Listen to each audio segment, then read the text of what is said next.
Welcome to Tiny TV. My name is Anders and I am the host of this Danish YouTube channel. Right now I'm sitting just outside Copenhagen, Denmark, and I'm sitting in Tiny Studio. This is my small podcast and video studio on wheels.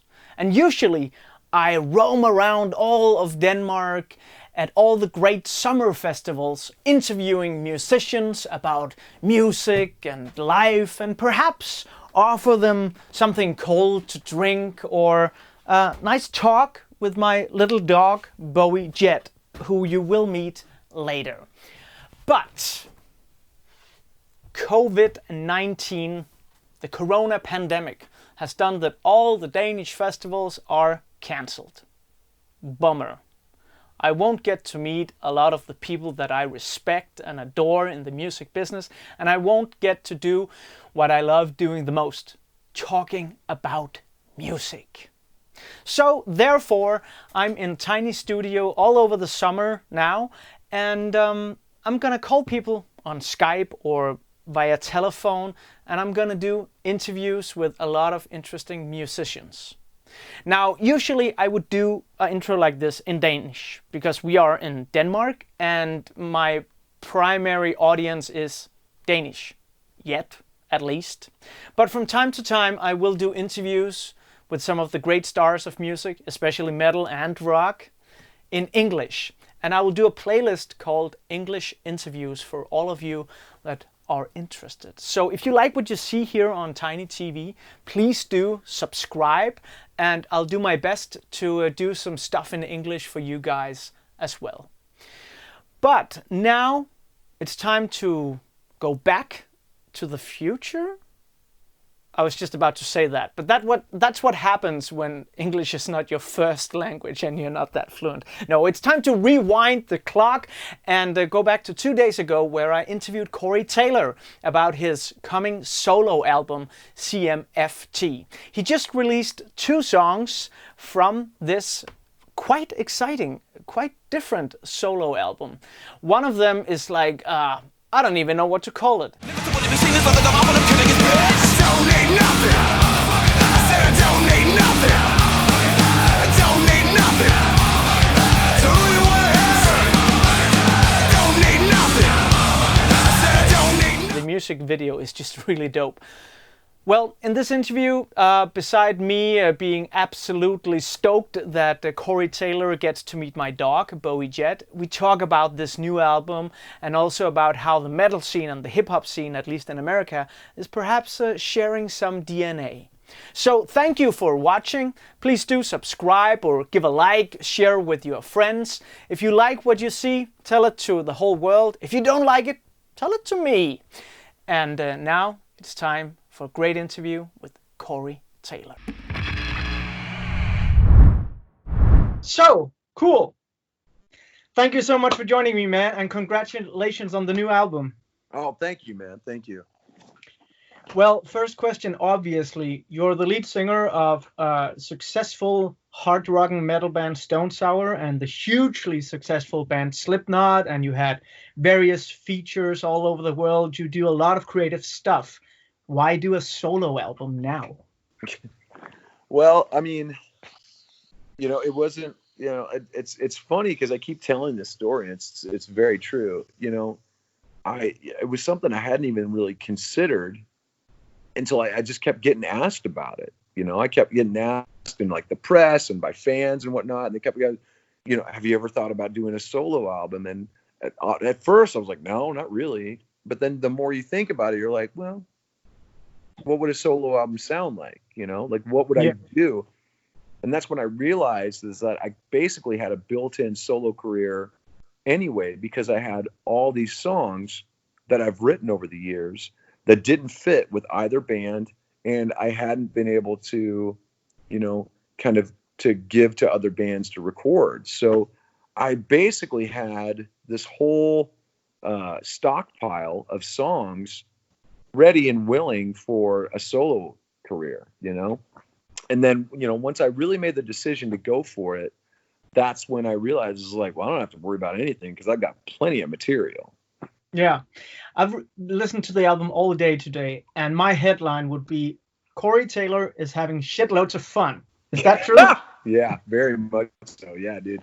It's amazing what you can accomplish, not only when you have just so many great songs, but then when you have a group of dudes who are just as excited as you are making recording the songs and putting it together, and you just having the best time.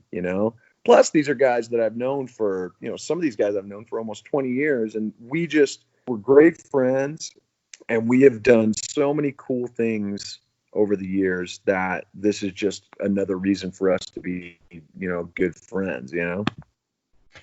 When I hear the album, one of the things that intrigues me very much, and I think perhaps some critics will call it's all over the place because there's so Right. many genres, so many soundscapes, so many ways Right. of expressing yourself, and Right. that is why there is never a dull moment. Has this been something that you've been wanting to do for years, like doing that? Oh, now I want a country vibe song. Here comes the kind of Dead Kennedys European bathroom tub song, whatever it's called, I forgot. But that thing about just mixing it all up, has that been a desire for you?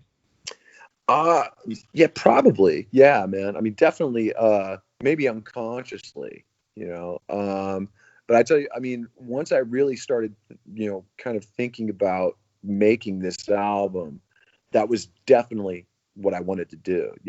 It's funny that I didn't realize how much I wanted to make a solo album until I decided that I was going to make one.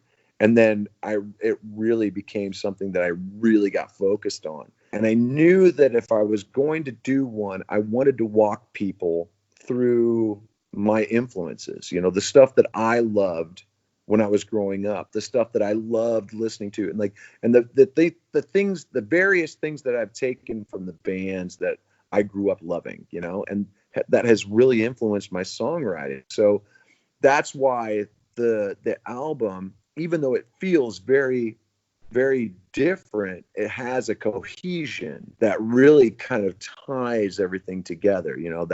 That good guitar based rock, that even though there are hints of different genres here and there, it really is the common thread that really ties it all together.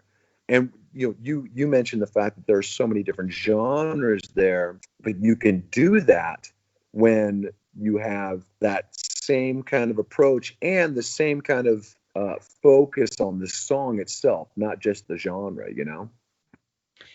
Yeah, and I'm also curious to know, like, so when you put out a solo album now, it's your name on the record. It's not the Yeah. band. You don't have the guys in the back. It's your thing out there. How does it feel to debut a project like that that is so much, very much personal, your own? I mean, I was a little nervous at first, Yeah. because obviously, yeah, I mean, because you just never know. You never know what people are going to think. You never know. You can never really predict how an audience will react to something. But at the same time, I've always had to kind of go back to reminding myself that I've never really made music specifically for the audience. I've always made it for myself, whether it's Slipknot, Stone Sour, this solo album, all of this stuff. When I write something, I write it for me. And when I'm happy with it, that's when I share it with the audience. So even if the audience doesn't dig what's been written, I can at least take solace in the fact that at least in that moment, I love what I'm doing. So that takes a little bit of the impetus off. That takes a little bit of the edge off. And you know, when you stop worrying about what people are going to think, that's when you have a really good time. And to me, it was just as exciting recording these songs and playing these songs as it was to hear the mixed and final version back, man. So that in itself is enough for me to go, you know what, whatever. What will be, will be. And if people can't feel the excitement in this and these songs, that's their fucking loss.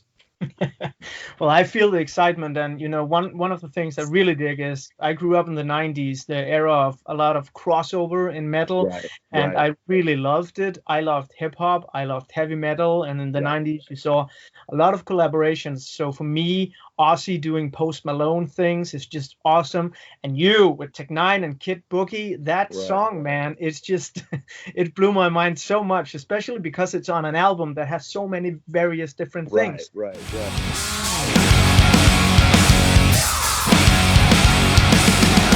Look at them go, look at them flow, melting their faces. Looking the foe, taking the dough, catching no cases. Cooking the drove, pushing the blow, king of the matrix. I must think I placed this, middle finger to the races. Tongue game sharp enough to... Do you feel that the metal scene and the hip hop scene in 2020 has some shared DNA? Oh, it's a good question, man. I feel like hip hop artists are starting to kind of embrace that side of us, and maybe it's because some of them grew up listening to a lot of the new metal stuff. And then obviously after, I've never considered us a new metal band, but I know we came out in that same era, and I feel like we kind of pushed the boundaries a little more, but at the same time, we and other bands from that era inspired so many different artists that are now really starting to kind of come into their own, and I think that's cool. I mean, there's no difference to me in an artist like Lizzo quoting Slipknot than there is for me quoting an artist like Ice Cube or Prince or things like that. When music is good, it doesn't matter where it came from. And if music inspires you, it doesn't matter where that inspiration takes you. So for me, the beauty of seeing this whole thing start to open up and these bands really, like these artists really starting to wear their influences on their sleeve like that, is just really wiping away the walls, the rigid walls, and the isolation of what genres can do sometimes. Now there's going to be some critics and some purists who are just stubborn and stuck in their ways and whatnot, and I'm just as fucking bad as these guys are. But at the same time, if these inspirations bring excitement to our music and bring a whole new generation to our music, how is that a bad thing, man? Yeah, I totally dig.